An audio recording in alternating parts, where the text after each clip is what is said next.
네, 지금부터는 투자해놓은 시간으로 이어가 보겠습니다. 지지부진한 시장이지만 오늘 장에서 핫한 이슈들, 종목들 저희가 투자 전략 한번 세워보도록 할게요.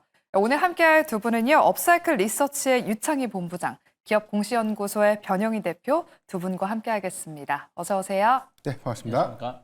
네, 또 오늘도 두 분의 탑픽주가 준비되어 있습니다. 마지막 순서로 한번 공개해 보도록 하겠고요. 먼저 제약바이오 섹터 이야기부터 나눠보겠습니다. 코스닥의 시총 1위 기업, 이 알테오젠 이야기 오늘 하루 종일 또 많이 들으셨을 텐데요. UBS의 매도 리포트에 현재 주가 위치가 밸류에이션 대비 리스크가 크다라는 이유로 목표 주가를 27만 원으로 내려잡았습니다. 현재 알테오젠이 한 2% 정도 하락세를 보이면서 44만 원 주가가 지금 형성되어 있는 것과 비교를 하면 27만 원 이 목표 주가 너무 내려잡은 것 아니냐라는 지금 개인 투자자들이 비판이 또 쏟아지고 있는데요. 신한투자증권 엄민용 애널리스트도 이 UBS의 의견에 반박하는 리포트를 내놓기도 했습니다. 지금 알테오젠은 9월에 키트로다 SC의 FDA 승인 여부를 기다리고 있는 상황입니다. 유창희 본부장님, 네. 앞서 영민한 투자에서도 알테오젠이 UBS 매도 리포트 너무 신경 쓰지 말자라고 말씀을 해주셨어요. 우리 본부장님의 의견도 궁금하고요. 네. 보유자분들 그러면 이 10월까지 좀 9월까지 계속해서 홀딩해봐도 좋을지, 또 신규 진입을 고민하시는 분들은 언제쯤 좀 매수를 하는 게 좋을지도 짚어주실게요. 사실은 이제 기술적으로만 본다라면 저는 지금 가격 이하부터는 좀 분할 매수 가능하다 판단하고 있어요. 왜 그러냐면 지난 11월부터 올 7월 달까지의 주가가 44만 원이 단기 고점이었고 한 35만 원대가 저점대였기 때문에 44만 원 이하로 내려간다라면 조금 분할로 매수할 수 있다라고 판단하고 있고, 매수를 하고 계신 분들은 좀 기다리는 게 맞다 생각하고 있어요. UBS 리포트 관련해서 이제 반박하는 내용들이 좀 있죠. 근데 UBS 리포트의 핵심적인 건 그겁니다. SC 제형으로 이제 변경을 승인을 받았을 때 이 전환율이 중요하다는 거죠. 그러니까 어쨌든 이제 정맥 주사로 치료를 받던 분들이 이제 제형 SC 피하 주사제로 전환을 해가지고 치료를 계속 받는 전환율을 너무 낮게 잡았다라는 거예요. 그러니까 9% 정도면 사실 저도 몇 번 말씀드렸고 시장에서 대부분 평가하고 있는 게 최소한 30% 이상 전환율이 나올 거다. 왜 그러냐면 기존의 다른 제품들이 있잖아요. 물론 똑같은 제품은 아니지만 다른 어떤 정맥 치료를 받던 환자들이 피하제 SC 제형으로 변경되었을 때 이게 편리하고 좋기 때문에 전환을 평균적으로 한 30-40% 정도 했다라는 것이죠. 그래서 그걸 기준 삼아서 그 정도 나올 거라 좀 평가를 하고 있는데 UBS는 그냥 단순하게 한 9% 정도로 잡았다라는 거죠. 너무 좀 낮게 잡았다. 그것만 가지고는 주가가 27만 원, 29만 원 이 목표가는 조금은 성립이 안 되지 않을까 판단을 좀 하고 있습니다. 거기다가 지금 키트루다의 어떤 현재 시장 점유율이라든지 이런 것들 감안하면 조금 더 긍정적인 요소들을 너무 무시했다라는 평가를 받고 있고, 주가는 사실은 약간 출렁임이 나왔지만 폭락 이런 게 안 나왔어요. 예를 들어서 우리 기억하시겠지만 하이닉스 약간 걱정된다라는 골드만삭스 리포트 하나로 10%가 밀렸었던 거 아니겠습니까? 그래서 그런 거에 비해서는 알테오젠은 좀 견조하지 않나. 그래서 너무 UBS의 리포트에 대해서 너무 집중할 필요까지는 없지 않을까. 전 아직까지는 그렇게 생각하고 있습니다. 네, 알테오젠 보유자분들은 계속해서 홀딩하자라고 말씀해 주셨고요. 44만 원 아래 가격대에서는 분할 매수 유효하다라고 짚어주셨습니다. 알테오젠이 이렇게 오늘 다소 조정을 받고 있지만 이 제약 바이오 시총 상위 기업 ABL 바이오는 오늘 좋은 흐름을 보이고 있습니다. 현재도 한 8% 가까운 강세를 보이면서 외국인의 수급 또한 들어오고 있는 상황입니다. 올해 드디어 흑자 전환에 성공한 데 이어서 또 추가 기술 이전에 대한 기대감도 높아지면서 올해 매출이 1,000억 원대를 돌파할 가능성도 있다라는 이야기가 나오고 있습니다. 변영희 대표님, 네. ABL 바이오 임직원 분들은 상반기 분위기가 너무 좋아서 아반떼 한 대 값을 또 성과금으로 받았다고 해요. 회사 분위기가 굉장히 좋은 것 같은데 ABL 바이오 전고점 9만 한 4천 원까지 뚫을 수 있을지 어떻게 보실까요? 네, 저는 충분히 좀 돌파 가능하다라고 보고 있고요. 왜냐면 일단 2분기 실적에 관련된 기대치는 이미 4월 달에 이 영국 GSK와 4조 1천억 원 규모의 기술 이전 성과가 좀 있었고 여기서 한 800억 원 정도의 이 로열티가 이제 이번 2분기에 좀 잡혔죠. 이 부분이 3분기에 이제 구간별 마일스톤에 대한 유입으로 인해서 전체 매출의 한 1,000억 정도 좀 돌파가 좀 유력하지 않을까라는 전망들, 이 부분 좀 우세하지 않을까라고 볼 수가 있겠고요. 일단 뭐 우리가 신약 개발을 하고 있는 이 기업들에 대한 영업이익 추정치를 현재 좀 논하기보다는 향후에 주력 파이프라인이 시판허가를 좀 통해서 여기 관련된 기여되는 매출과 점진적인 어떤 로열티, 기대 수익 이런 것들이 좀 중요할 것 같은데, 이미 2023년도에 이 프랑스 사노피의 1조 2천억 원 규모의 기술 이전 성과가 있었고요.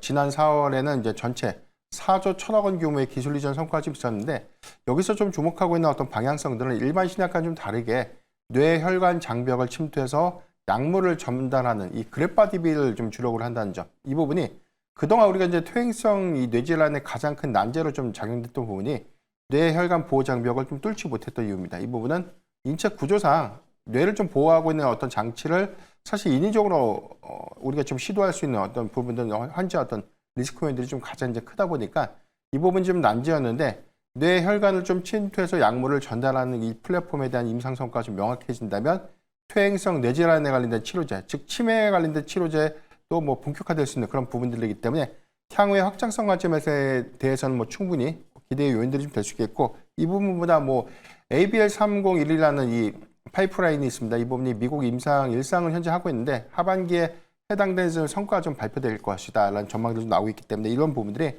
추가적인 어떤 기술 이전의 성과로 이어질 수 있지 않을까. 그래서 저는 우리 ABL 바이오가 단기에는 사실 오버행 이슈 때문에 좀 주가 좀 조정을 좀 받았는데, 현재 구간에 해당되는 이 물량 이슈를 소화하고 있는 이런 과정으로 좀 보여지고 있고요. 점진적인 어떤 우상향은 좀 더 기대해 볼 수 있지 않을까라고 좀 판단하고 있습니다. 네, 지금 오버행 물량을 소화해내는 과정이다라고 말씀을 해주셨고요. ABL 바이오는 추가 기술 이전을 한번 기대해 보도록 할게요. 점진적인 우상향 말씀해 주셨습니다. 이렇게 제약바이오 섹터는 여러 가지 모멘텀에 따라서 종목별로 차별화된 흐름을 보이고 있습니다. 9월 금리 인하 기대감이 있는 만큼 지금 제약바이오 종목들 한두 개는 꼭 포트 안에 담아야 된다, 이런 이야기도 지금 나오고 있는 상황인데요. 그래서 우리 유창희 본부장님한테 한번 여쭤보도록 할게요. 우리 본부장님이 지금 눈여겨보고 계시는 바이오 종목은 어떤 게 있을까요? 뭐 사실은 저도 이제 플랫폼 쪽으로 계속 봐야 된다 생각하고 있는데, 앞에서 ABL 우리가 얘기를 했지만 사실 대장주는 리가캠이 아닌가 생각을 좀 하고 있어요. 그래서 리가캠 바이오가 일단은 뭐 무너지지 않는다라면 바이오주들 조금 더 힘을 낼 수 있지 않을까 판단을 좀 하고 있고요.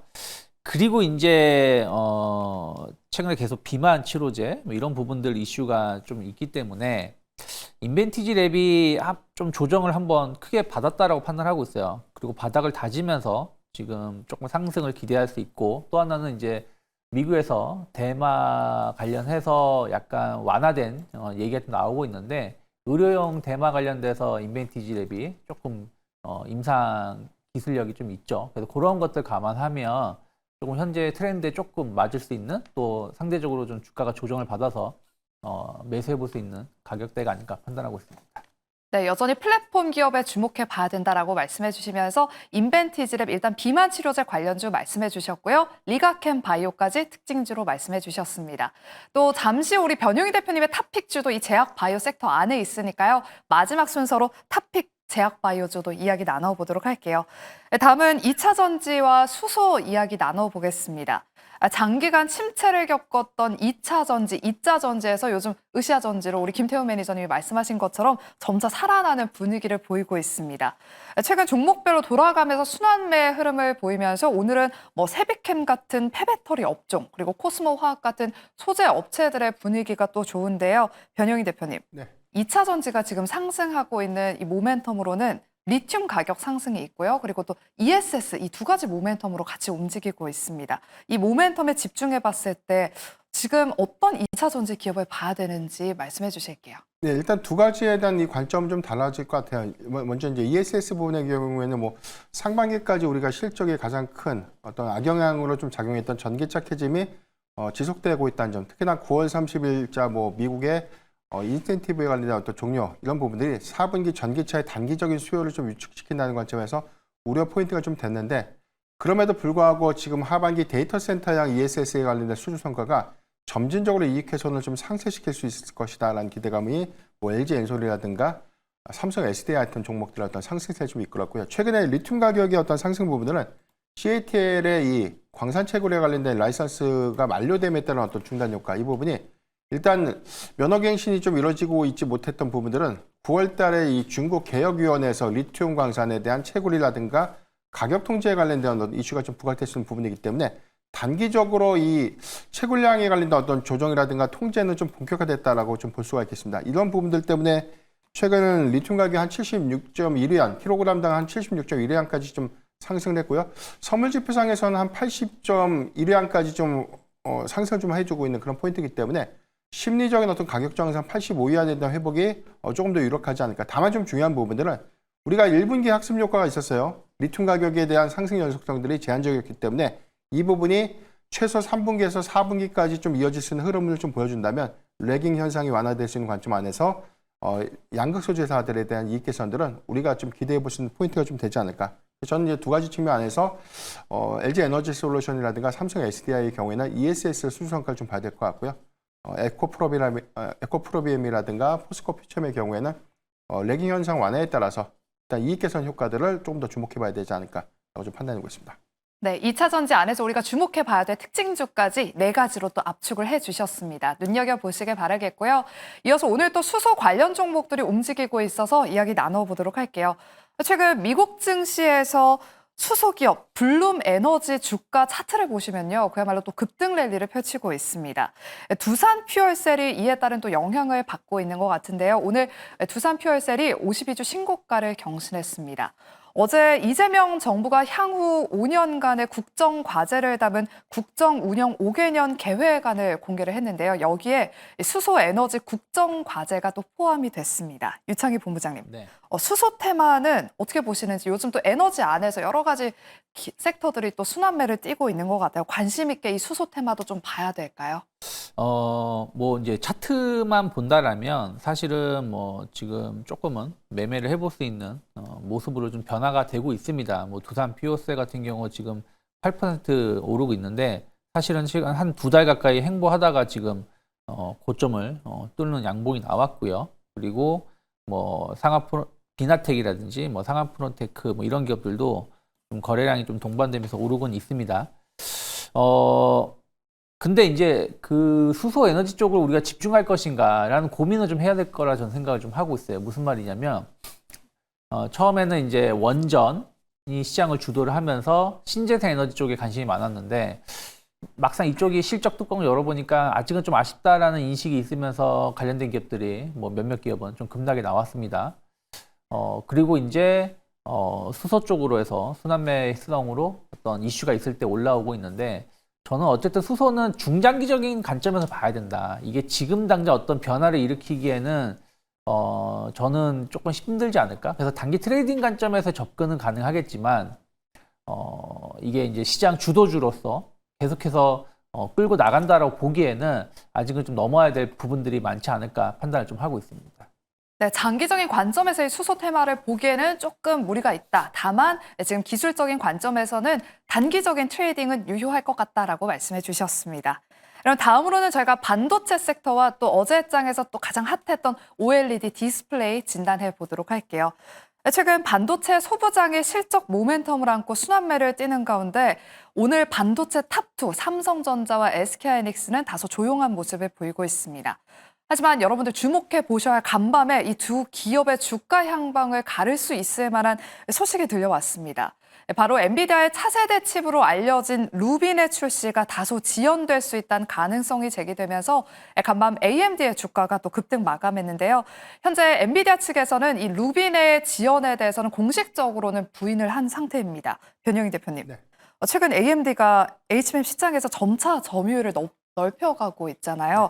이 엔비디아와 AMD 이 경쟁 구도 안에서 우리나라 이 삼성전자와 SK하이닉스에 어떤 영향을 좀 미치게 될까요? 네, 일단 뭐 푸본 리서치에서 나왔던 부분들을 보면 내년도에 대한 대량 양산이 좀 지연될 수 있다는 내용인데 사실 우리가 이제 블랙엘 출시 때까지만 하더라도 양산 지연 관련된 노이즈가 재차 좀 보게 됐고 네.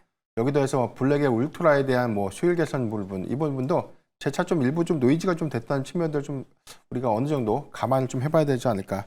다만 지금 전체적인 어떤 시장의 어떤 선정 과정에서 엔비디아의 독주 체제가 지금 AMD가 뭐 차세대 칩을 내놓는다고 하더라도 시장의 어떤 점유율이 뭐 극도의 어떤 경쟁력들을 좀 약화시킬 수 있는 정도의 수준은 좀 아니다. 라고 좀 판단되고 있고, 다만 내년부터 좀 본격화될 수 있는 부분들은 빅테크 기업들에 대한 자체 측 구현들, 이 부분이 하이퍼스케일러들에 대한 수요 잠식으로 인해서 엔비디아의 독주 체제가 조금 흔들릴 수 있다라는 정도의 어떤 메시지가 수급적인 어떤 노이즈가 좀 되는 그런 부분이 좀 되지 않을까. 여기에 대해서 우리가 좀 주목을 해보면, 만약에 그렇다면 이제 HBM4A를 좀 탑재하는 루빈의 출시가 정말 이제 지연되는 것인가, 이 부분이 좀 중요할 것 같은데, 단기적인 어떤 영향은 좀 제한적이라고 봅니다. 만약에 이제 이 부분이 현실화가 되고 양산 지연이 조금 더 장기화가 좀 된다는 관점이라면, SK하이닉스가 현재 HBM4에 관련된 샘플 테스트를 먼저 좀 진행하고, 아직 뭐 콜 테스트에 대한 정식 승인이 좀 나오고 있지 않지만 시장 선점이 좀 유력하다는 그런 관측이 좀 우세한데, 삼성전자라든가 마이크론이 상대적으로 해당된 시간을 좀 벌어준 그런 구간 안에서 HBM4에 관련된 시장 진입을 오히려 좀 극대화시킬 수 있는 그런 역량들은 오히려 SK하이닉스의 일부 좀 노이즈가 좀 될 수 있겠고, 반대로 삼성전자에는 조금 더 기대될 수 있는 어떤 포인트가 좀 되지 않을까라고 좀 판단하고 있습니다. 네, 삼성전자에는 좀 기대할 수 있을 만한 포인트가 될 수는 있겠다라고 말씀해 주셨습니다. 요즘 정말 빅테크 기업들의 경쟁이 어마어마하게 치열한데요. 앞으로 흐름 눈여겨보시기 바라겠습니다. 네, 그리고 어제 디스플레이 OLED 관련 종목들로 강하게 수급이 유입되면서 20% 넘게 급등한 종목들이 속출했습니다. 하지만 오늘은 일부 종목들 대부분 다 지금 조정을 겪고 있는데요. 중국 BOE가 미국 시장에서 퇴출됐다는 소식에 국내 OLED 디스플레이 관련 기업들이 반사익을 받지 않을까 하는 기대감이 여전한 상황입니다. 유창희 본부장님. 네. 아이폰에 보니까 이 BOE의 점유율이 22%가 넘더라고요. 여기에 뭐 절반만 우리가 가져와도 점유율이 어마어마하게 또 올라가는 건데, 오늘의 하락은 어떻게 봐야 할지 궁금하고요. 그리고 오늘의 이 눌림목을 좀 매수 기회로 삼아보는 건 어떨까요? 이게 참 어려운 내용인 것 같아요. 그러니까 어저께 그 제목을 보면 완전 퇴출되는 것 같이 보이는데 내용을 자세히 보면, 그러니까 BOE 제품을 부품을 수입을 못하게 막은 거죠. 그런데 세트 제품, 예를 들어서 OLED TV 그리고 뭐 스마트폰, 이렇게 완성 제품은 수입을 할 수 있게끔 되어 있다라는 거예요. 그런데 뭐 대부분의 그 생산이 TV라든지 스마트폰 다 미국 이외의 지역에서 만들고 있잖아요. 그렇기 때문에 이게 얼마나 효과가 있을지는 조금 고민이 필요하지 않을까 판단을 좀 하고 있어요. 그래서 한 11월 달에 내용이 확정됐을 때 다시 한번 또 반응이 나올 수 있다고 판단하고 있고, 어쨌든 이제 LG 디스플레이는 반사이익인 거잖아요. 현재 이제 삼성 디스플레이하고 법정 공방에서 삼성 디스플레이가 이겼는데, BOE의 점유율이 줄어들게 되면 LG 디스플레이가 일정 부분 가져오면서 기존에 사실은 예전에 LG 디스플레이가 전부 다 공급하고 있었던 부분들에 대해서 다시 좀 매출이 늘어날 수 있다는 것인데, 이건 또 봐야 된다 생각을 좀 하고 있습니다. 그래서 주가가 오늘 좀 조정이 나오는 것이고, 저는 추가 조정이 나왔을 때 지지선을 좀 확인하면서 좀 대응하는 게 맞지 않나 판단하고 있습니다. 네, OLED 디스플레이 관련 종목들은 일단 추가적인 조정이 나오고 나서 지지선이 확인된 이후에 들어가도 늦지 않겠다라고 코멘트 주셨습니다. 그리고 마지막으로는 최근 가상화폐 시장 분위기가 뜨겁게 달아오르고 있어서 이야기 나눠보도록 할게요. 비트코인이 사상 최고가를 경신했고요. 이 비트코인이 가니까요, 이 뒤를 따라서 지금 알트코인들도 오르고 있습니다. 이더리움이 최근 신고가를 경신했는데요. 변영희 대표님. 네. 스테이블 코인과 또 가상화폐 시장 연동이 되어 있잖아요. 이 훈풍을 좀 이어받을 수 있을까요? 요즘 스테이블 코인 하면 또 법제화에 또 속도를 내고 있습니다. 네. 일단 지난 미국에서 암호화폐 3종 법안이 좀 통과되고 나서 일단 잠잠해진 내용들이죠. 일단 재료가 소멸됐다는 관점보다는 현재 해당되는 스테이블 코인에 관련된 어떤 도입 규제라든가 가이드라인이 현재 좀 만들어진 상태이기 때문에, 저는 이제 미국의 정책 방향성들을 계속해서 주목해봐야 되지 않을까. 사실상 미국에서 만들어지는 이 스테이블 코인에 관련된 규제라든가 가이드라인이 국제 표준이 될 수 있는 가능성이 좀 재차 높아지지 않을까라고 판단되고 있고, 미국이 먼저 이 가이드라인을 좀 만들게 된다면 국내 정책에서도 표본 사례 안에서에 대한 흐름들을 좀 가져갈 수 있기 때문에, 저는 이게 앞으로 좀 상당한 시일을 좀 걸려서 이뤄질 수 있는 어떤 정책 기대 요인이다라고는 좀 보지 않고요. 좀 우리가 좀 단기적으로 좀 노려볼 수 있는 포인트이기 때문에, 일단 스테이블 코인에 관련된 어떤 도입 여부, 이 부분에 관련된 어떤 규제라든가 이런 부분들을 조금 더 가시성 있게 좀 봐야 되지 않을까. 다만 좀 중요한 부분은 스테이블 코인이 도입 현실화가 좀 된다면 실질적으로는 금융 인프라에 준하는 인프라를 좀 구축하거나 보안에 관련된 이슈가 좀 강화될 수 있는 그런 영향들이기 때문에 실질적인 어떤 산업 수혜가 좀 예상되고 있는 종목군들. 그래서 저는 결제 시스템 관련 종목들에 대한 흐름들은 오히려 좀 가격의 어떤 조정을 받는 구간에 적극적으로 우리가 좀 봐야 되는 구간이 아닌가라고 볼 수 있겠고요. 보안주의 경우에도 마찬가지로 연동해서 볼 수 있는 흐름들 좀 주목해 보면 전 두 가지 섹터는 좀 양호하게 좀 봐야 되지 않을까라고 좀 보여드리겠습니다. 네, 워낙 스테이블 코인 관련주들이 워낙 많기 때문에 어떤 걸 봐야 될까 고민되시는 분들께 좀 해결이 된 것 같습니다. 우리 변영희 대표님이 결제 시스템 관련주 그리고 보안 관련 종목들은 조정이 나왔을 때 적극적으로 매수하는 관점 유효하다라고 짚어주셨습니다. 잘 참고해 보시길 바라겠고요. 이제 마지막 순서로 두 분의 탑픽주를 한번 공개해 보도록 할게요. 먼저 유창희 본부장님, 오늘 저희가 많은 섹터들, 많은 이슈들을 다뤄봤습니다. 어떤 섹터의 어떤 종목을 또 탑픽주로 소개해 주실까요? 네, 오늘 뭐 조정은 나오고 있지만 그래도 좀 반도체 소부장 쪽을 계속 봐야 된다는 생각을 좀 하고 있습니다. 네. 그래서 PSK 홀딩스를 진짜 오래간만에 가지고 나왔어요. 이 회사가 작년에 정말 좋은 상승을 보여줬다가 한 1년 정도 계속 좀 조정이 나왔는데 어느 정도 바닥은 다지고 있다라고 보고 있고요.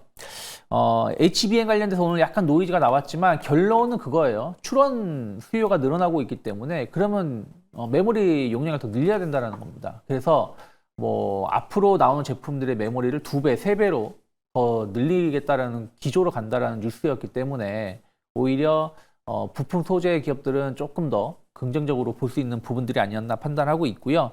특히 2026년, 27년을 갈수록 HBM4의 침투율, 그 침투율이라는 얘기는 용량이죠. 아까 말씀드린 것처럼 용량이 계속 늘어날 수 있다는 부분들은 PSK 홀딩스의 어떤 매출이 늘어날 수 있다. 특히 COWS 관련해서 증설이 늘어나고 있기 때문에 여기에 관련돼서 리드플로우 공정이 확대가 된다라면 PSK 홀딩스가 거의 뭐 최대 수혜를 입을 수 있는 부분들이기 때문에 주가는 어느 정도 바닥은 다져져 있고 요즘에 이제 이슈가 한번 나오면 주가가 한 번씩 튀는 경우가 있기 때문에 3만 원만 이탈하지 않으면 전 분할매수 한번 해볼 수 있는 가격대라 생각하고 있고 한번 반응이 나오면 최소 4만 원 이상은 단기에도 가능하지 않을까 판단하고 있습니다.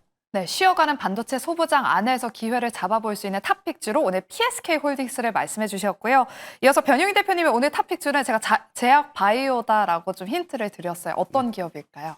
전 D&D 파마텍을 준비를 해봤습니다. 다음 주 마운자로의 출시를 좀 앞두고 있는 그런 상황이기 때문에 수급 기대감들이 현재 좀 유의하다는 점, 그리고 여기 대해서 2023년도에 기술 이전했던 이 경구용 약물 전달 플랫폼입니다. 오랄링크를 미국 메세라에 좀 기술 이전했는데 최근에 이 메세라의 어떤 이 임상 일상에 관련된 성과가 굉장히 좋았습니다. 1개월 약물 안에서에 대한 흐름들을 보면 최장 주기를 좀 기록했다는 점, 이 관점에서는 뭐 저는 성과적인 측면에 있는 모멘텀을 좀 더 주목해봐야 되지 않을까라고 판단하고 있습니다. 저는 목표가 16만 2천 원 그리고 손절가 12만 원을 제시해드리겠습니다. 네, 오늘 변영희 대표님의 탑픽주는 오늘 D&D 파마텍이었습니다. 마운자로가 이제 다음 주에 출시가 되니까요. 이에 대한 기대감 반영해보자라고 말씀해 주셨습니다. 저희는 다음 주 월요일 이 시간에 돌아올게요. 함께해 주신 여러분 고맙습니다.